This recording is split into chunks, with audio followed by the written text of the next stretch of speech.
with Madeleine Holly-Rosing. Hi. This is her Boston Metaphysical Society booth. I've read her comic book and her novel, and they're amazing. So I'm really excited to be able to interview her today.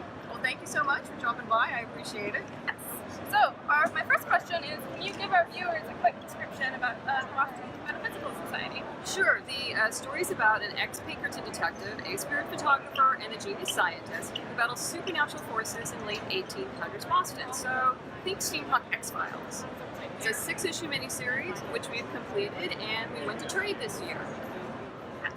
All right. So the Boston Metaphysical Society, it's steampunk, it's alternate 1800s Boston historical fiction, Yes. and it has supernatural elements. Yes. And that's obviously an insanely unique concept. How did you get this idea? Where did this come from? Well, it's kind of a marriage of my love of history and science fiction. I can't even tell you. The first book my mom ever read to me was A Wrinkle in Time. So that should tell you where I'm coming from. But I loved history, but I have to say I came to steampunk late. I had originally written this story as a TV pilot while I was at UCLA Film School. And one of the other students in my class suggested that I put it in a steampunk universe. Well, I had heard of steampunk, but wasn't that familiar with it. So I went and read and did some research and went like, hey, he's right. So I redeveloped the story into a steampunk universe, and it just seemed to work, bringing in some of the historical figures, like, as you know, Bell, Edison, Tesla, and Houdini are part of the storyline, but also a little-known scientist. I'm going to pull the trade up here. By the name of Granville Woods. He is an actual African-American scientist. Some have called him the Black Edison. I actually think that's an insult. I think it's better than Edison. And most of these guys actually knew each other on a business basis. And I just thought it was really fun to bring them into the story and just wreak havoc with them. So, yeah. That's cool. That actually kind of ties into my next question was, so a lot of your characters are historical fiction, or historical characters. Yes. Granville Woods, I had not heard about until I read your series. Did you have to do a lot of research to discuss these characters, and did you have to learn more about their lives in order to write them? Well, the Tesla, Bell, Edison, Houdini thing, I knew a lot already just from, living and reading, and, obviously they're quite famous. I did do some more research on them. Granville, I had to do the most. I discovered him by accident, quite frankly, because when I was writing this as a TV pilot, I didn't want this to be a lily white show. And I wanted to bring in someone educated, smart, scientist. And in my research, I discovered Granville, and I said, okay, he's perfect. He's absolutely perfect. And as you know, he's often the smartest guy in the room. Yeah. To the other two, but it's the blend of the three of them together that makes them stronger as a whole, which is the point, is that you got three very different characters with different points of view, but when you put them together, they're able to achieve amazing things other than they would have individually. So cool. Now, a lot of steampunk stories are set in Victorian era, but you chose to set it in Boston. Why? Yes. Well, I think it's time for steampunk to expand, and in fact it is. It's expanding a lot. This is American steampunk, and in writing it, it was very important to me to find a story, actually a city, to set this story that when you said the name, it evoked an emotion and also a sense of mythology and culture. And once you say Boston, you just think all sorts of things. It means a lot. The city of Boston means a lot to an American. So that's why Boston.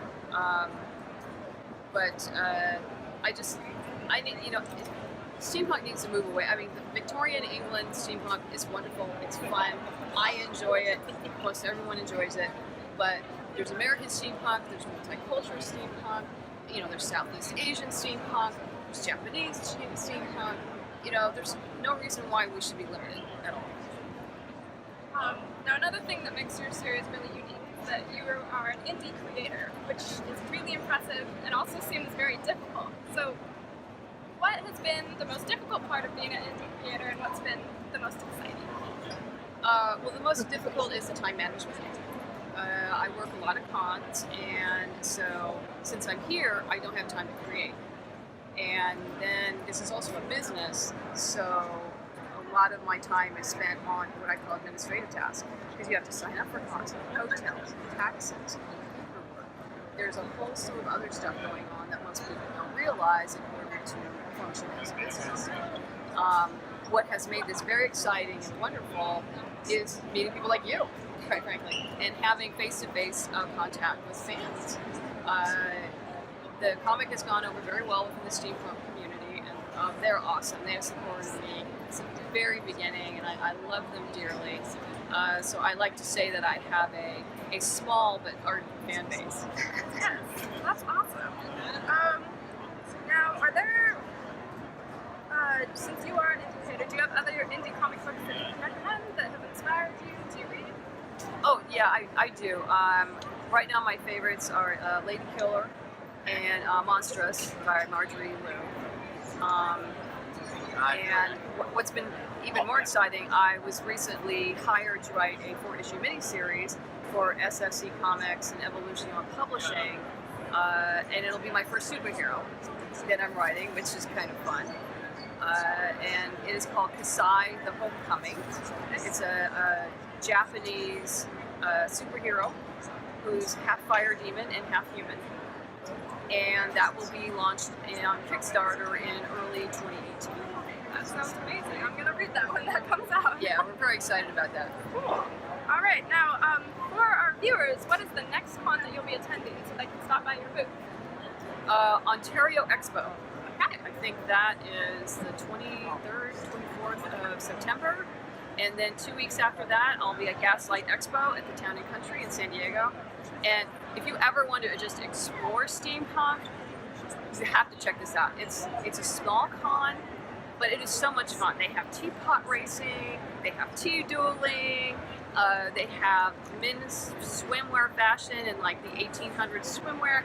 It's just a blast. And you don't have to come in costume. You don't have to. But you can too. It doesn't matter. Oh, and there's always a gentleman who also brings his time machine, so you can go sit in the time machine.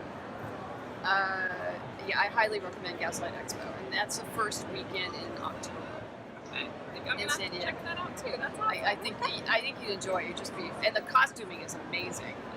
So if you just want to go to get ideas for the future for yourself, you can go there and snap lots of pictures. Bring up a good time. All right, and then on the off chance that they're not able to see you at a con, where can they find you online? My website is www.bostonmetaphysicalsociety.com. My store is on Store Envy, and I'm on Facebook and Twitter and Instagram. So I think that pretty much covers it.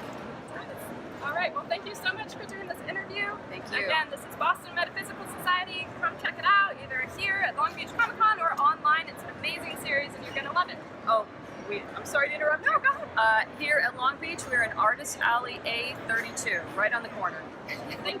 All right, and that's it. So thank you for watching. Bye. Thank you. Please hang up and try again.